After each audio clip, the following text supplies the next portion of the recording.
murakoze cyane nibyo koko ni projet ya TDS yashyizwe mu bikorwa na FIFA ifatanyije na federation muri rusange. Navuga ko ni projet nziza cyane kuko ni projet ihera mu bana bakiri batoya, abana batarengeje imyaka 15 n'abana batarengeje imyaka 17. Urumva ko itangiye muri icyo kigero cyane uri gutravaya kuri technique, nekeza ko ari ibintu byiza cyane bitangiye hakiri kare, kuko hanini ibyo utabikoze hakiri kare muri kariyere ya football ukatangira kubikora ukuze nta musaruro mwinshi wabonamo, ariko ubwo bitangiye hakiri kare nekeza ko ari igikorwa kiza cya shyirahamwe ry'umupira w'amaguru mu Rwanda bakoze kugira ngo byibuze impano zitangire ziterwe hakiri kare. Bah ok, bon, le projet TDS il est pas né comme ça. La première chose qu'on a fait quand on est arrivé, c'est qu'on a remis un petit peu, on a fait un état des lieux de la fédération et on a remis en place des championnats, la masse. Donc on a travaillé avec les scolaires pour les U13, U16, U20 féminines et masculins. Une fois qu'on a fait ce championnat qui est correct, on peut toujours améliorer. On a mis en place les championnats U17 et U20 faire WAFA pour les clubs de première et deuxième division.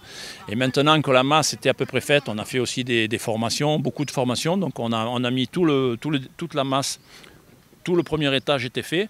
On a commencé à travailler un peu sur la transformation au niveau de l'élite. Donc le TDS, c'est un partenariat avec la FIFA. Avec ça, on a déposé un dossier, on s'est mis d'accord sur un projet et on a monté, donc on a fait une inauguration on a choisi 6 écoles, 6 centres d'excellence, un centre d'excellence garçon dans chaque zone. Comme on a 6 centres garçons dans chaque zone du Rwanda et 6 centres d'excellence filles. Et dans ces centres-là, on met les meilleurs joueurs, on recrute et on met les meilleurs joueurs des régions. Donc ça fait des petites académies où ce sont les meilleurs et ils participent au championnat scolaire. Donc tout est bon. Et au-dessus, au-dessus des centres d'excellence qui participent au championnat où déjà les meilleurs sont regroupés, on fait des camps comme celui-ci. On a fait un camp au mois d'avril pour les filles, les U15 et les U17 élites, c'est-à-dire les meilleurs joueurs des centres d'excellence filles. On a fait un camp de ce niveau en mois d'avril. Et là, c'est le camp des garçons, c'est-à-dire c'est les meilleurs garçons de nos centres d'excellence. J'en profite d'ailleurs pour féliciter le centre d'excellence de Kamoni, qui a fini deuxième.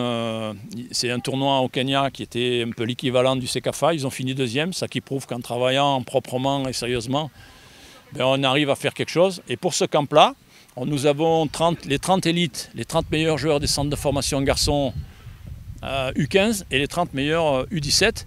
Et pour les encadrer, nous avons 3 coachs pour chaque groupe de 30, plus un éducateur responsable pour chaque groupe, plus un responsable total complètement de la partie technique. Donc je pense qu'on est bien armé, on est propre, on a un planning carré et c'est une bonne chose de travailler un peu sur l'élite parce qu'on a travaillé 3 ans sur la masse, maintenant on va monter un petit peu.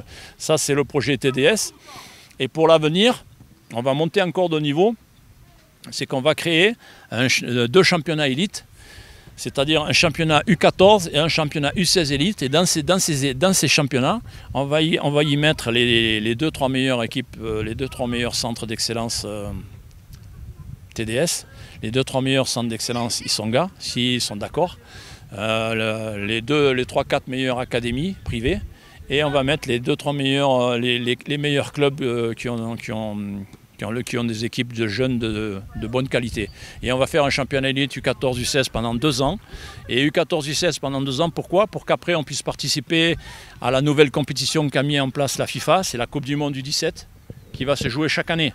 Donc en ayant des championnats élites U14, U16, on va pouvoir travailler tranquillement pour faire une équipe nationale U17 de très bon niveau. Ça c'est la première partie.